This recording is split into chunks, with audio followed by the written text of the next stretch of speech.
Call লিস্টে আমাদের কিন্তু অনেক নাম্বার থেকে যায়, অনেক অনেক নাম্বার আছে। তার মধ্যে হয়তো কিছু কিছু জনকে খুব প্রয়োজনে হয়তো ডেলি একবার করে, দুবার করে বা চারবার করে কল করতে হয়। তো তার জন্য কী করতে হয়, তোমাদের কল লিস্টে যেতে হয়।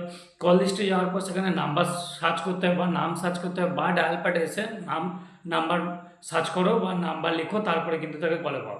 তো আজকে আমি দেখিয়ে দেবো যে এই সমস্ত পরিশানির দিন শেষ, তোমরা খুব সহজেই নিজের মোবাইলের যে কোনো একটা সংখ্যা টিপে তুমি যাকে ডেলি হয়তো দরকার বা যাকে প্রয়োজন আছে, খুব বেশি ফোন করতে হয়, তার নামটা কিন্তু সেভ করে রাখতে পারবে।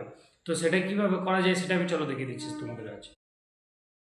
এর জন্য আমরা কিন্তু ডায়াল প্যাডে চলে যাব। এবার যাকে তোমার ডেলি অনেকবার ফোন করতে রাধে। হয় বা হয়তো বারবার ফোন করার প্রয়োজন পড়ে, তো তো তার জন্য কি করবে, তোমরা ধরো কোনো একটা নাম্বারকে ডেলি করতে হয়, তো তার জন্য এই যে 1 2 3 4 করে নাম্বারগুলো আছে, এর মধ্যে একটাকে শুধু বাদ দিয়ে দেবে। ধরো আমি 2 নাম্বারটাকে টিপে ধরলাম একবার, ধরার পরে যে সেটিংস অপশানটা এখানে তোমার চলে এলো, এই যে সেটিংসে কিন্তু ক্লিক করলাম। ক্লিক করার পরে দেখো এখানে কী লেখা আছে, ট্যাপ টু অ্যাড। এই ট্যাপ টু অ্যাড ধরো 2 নম্বরে সবগুলোতে লেখা আছে।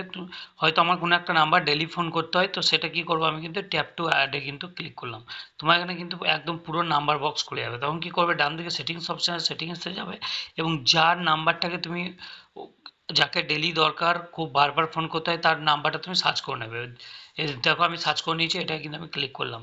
ঠিক আছে, এটা কিন্তু আমার অ্যাড হয়ে গেল 2 নাম্বার। দেখো 2-এর নিচে কিন্তু ওর নামটা চলে এলো।